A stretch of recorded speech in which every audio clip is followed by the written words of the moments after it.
ইসলামের কর্মসূচির দ্বিতীয় দিন। বিক্ষোভ সমাবেশের আয়োজন হয় দেশের বিভাগীয় শহরে।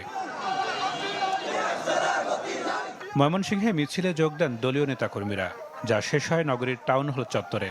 এর আগে সমাবেশে বক্তারা বলেন, দেশকে সুষ্ঠু ও গণতান্ত্রিক উপায়ে এগিয়ে নিতে হলে পিআর পদ্ধতি উত্তম ব্যবস্থা। আমরা এটাও বলেছি যে প্রয়োজনে আপনারা গণভোটে দেন, জনগণ ডিসাইড করবে যে কোনটা ভালো, 50 বছরের এই পদ্ধতি না পিআর পদ্ধতি, যেটা দিবে আমরা সেটাকে মেনে নেব ইনশাআল্লাহ।